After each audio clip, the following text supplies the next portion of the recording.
Hi folks, welcome back to the channel. Today you join me at Piper's Heights and I'm going to be chatting to Sarah, who's the Senior Manager for Piper's Heights in Clifton Fields. More about Clifton Fields in a moment. Now this is a Caravan Corner video, so we will be chatting about past, present and future. And welcome Sarah. Thank you. So Piper's Heights as I know it, I see that as the touring side. Am I right or am I wrong? We have a touring park at Piper's Height. Yes. Not Piper's Height. Height. Piper's Height. And we have holiday home park as well. Right. So, yeah, so we built the new touring park 10 years ago now. Right. Because it all started way back when, didn't it? Was it with your dad, was it? Yeah, so my parents owned the park, and they bought the park in 1987. It was a family farm originally, but they bought the land and developed the original part of Piper's Height. You might have stayed on there in your touring caravan over the... No, I didn't actually. I've only been on the new one. Okay. Yeah. So we had originally about 25 touring caravans on there, and then they extended the touring and then introduced the holiday homes on sales on there, and then 10 years ago we created the new touring park. We still refer to as a new touring park, which is where you stay then, Phil. Yes, I love it as well. So presently, Piper's Heights is the touring part, and you've got Clifton Fields. Now we're in a beautiful. Are they park homes or Holiday homes? Holiday homes. Sorry, Yes. holiday homes. Holiday homes. You can tell I'm not interested in these, but I do like this. I've got to admit, it's really nice, very luxurious, isn't it? There's nothing not to like. I mean, they have walk-in wardrobes, dishwashers, washing machines. In fact, they're better than home. Yeah, They're better than home. it They're is wonderful. very nice. And how warm is it in here? Boiling. It is. I don't know why I put this on now. I should have put a t-shirt on. And now I'm thinking the same, sat here with my jacket on. So with Piper's Height and Clifton Fields, I would imagine it's constant development and maintenance. It's constant maintenance and constant development.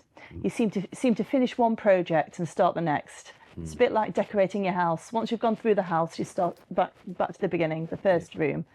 So it's constant layout of money. But we have to maintain the standards. Well, indeed, especially the touring parks loo block, because it is lovely.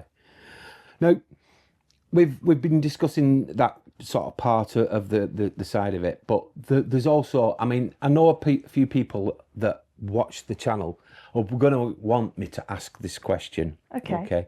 Now, it's in relation to a lot of parks at the moment are going on to meters for the electricity. Yes. Because fuel prices have gone up.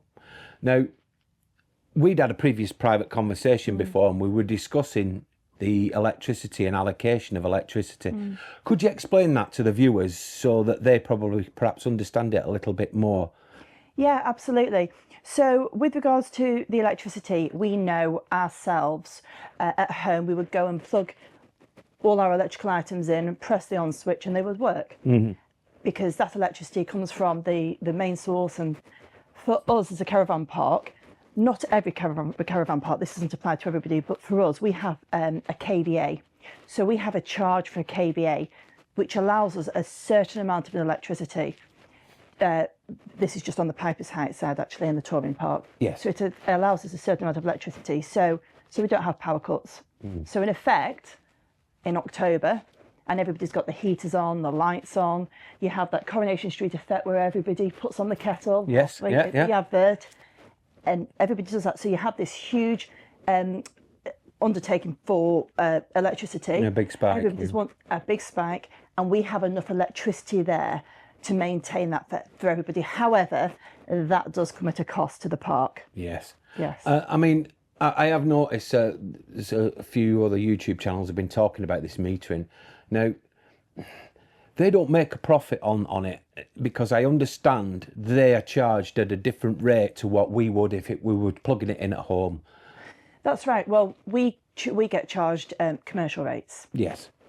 And in fact, the park subsidise the electricity because we're not allowed to charge the levies. Right. So there's levies on them. So we actually pay more than we charge out for the electricity. Ah, I see. Yeah. Yes. And it is expensive. It depends where your contracts are. At the moment, we've got quite a good contract, but I do know some people couple of years ago, when the electricity prices ran incredibly high, everybody was scared. They were trying to put a cap on it.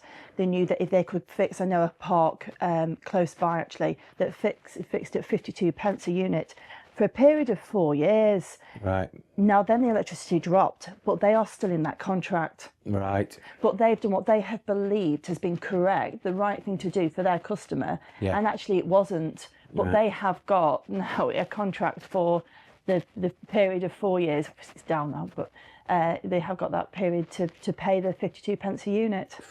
Yeah. And it's a lot. It is a lot. It is a lot of money. It is a lot, and I think electricity is the main expense on a park, without a doubt. And I think we all just have to be aware of that and be a little bit careful. We've tried not to meter. Now, whether or not we're going to in the future or not, and it's just simply because, and I understand from your point of view, you've got an adapter and you want to put, you've got an adapter, so you've got 2 plug sockets on it, and you've got your whatever you want to charge outside. Everybody has more electrical things these days, but you're drawing more and more, and the cost really is phenomenal. We're not talking a few pence anymore. It is a lot of money. Yeah, I mean, for me personally, when I'm on site, any site actually, I like to use my gas a lot. You see, so like in terms of my boiler, I would use the gas for that as opposed to the electricity. Okay. Not so much with my fridge, because I'm not really into the gas part of the fridge idea. It doesn't appeal to me that. No. But just for the boiler itself, I would rather run that boiler on the gas and the rest of it on electricity. So that reduces my draw from the system anyway. But it's just also it's a way I prefer of doing it, you know. And I think if a lot more people sort of took that sort of idea on board, it would save a lot of parks like yourselves and the metered parks even a lot more money. And also it'd save the customers a bit of money as well, you know, in terms of their electric, if they're metered. Absolutely, absolutely. And everybody's trying to keep the prices as competitive as they can. We don't charge separately for electricity at this moment in time. And everybody's trying to keep it as competitive. However, like I say, that electric charge really is one of the biggest charges, one of the biggest costs for the parks, and it does vary. And I do random meter reads on the nightly tours just to see what people use, and it really does vary. I mean, I had one touring caravan over a 2-night period used £27 worth of electric. Wow. Now you'd think that was nearly impossible. Now, if you're charging £35-40 a night, £27 is a lot of money. Yeah, it is, and that's disappeared straight away. 2 nights. So say if you're charging £80 for the 2 nights, £27 is a lot of money in electric. It is. It is indeed. You're not wrong. Well, ladies and gentlemen, if you want to be kind to your park owners, use a bit more gas. So now with Pipers, I come here regularly. You know I do, and me and Juliet love it. And we're always watching the ground staff wandering around, you know, cutting the grass and They're everything. amazing. Yeah, and it always looks so neat and tidy. But it's like going back to what you just explained then, you know, that 27 quid, plus you've got to pay all the grounds people, you know. There's a lot goes into owning a park, which when I first started caravanning, I didn't realise this. But there is, isn't there? Absolutely. You've got your staff, for example, our groundswork team, who are amazing. They are dedicated. They are in half five some mornings, making sure that everything's prepared, so they're not disturbing people through the day on the park. And also the machinery that they use. The machinery has to be updated regularly. We've just bought two lawnmowers, renewed lawnmowers this time. They're expensive items. Yeah. And the insurance, and the training, and the constant health and safety that goes on. It's a huge expense. Huge expense. So it's amazing how you can balance that, and then you come up with a price that everybody can afford to come and enjoy their holiday. So this is one of the reasons why I actually wanted to talk to you, Sarah, really, is because we'd had conversations in private about these type of things, and I wanted to share it with everybody to a certain degree, because we often go, oh, I'm not going there, it's so much, or I'm not going there, so much. But there might be reasons why it's so much, and that is what I really wanted to get across in this conversation that we were having today, really.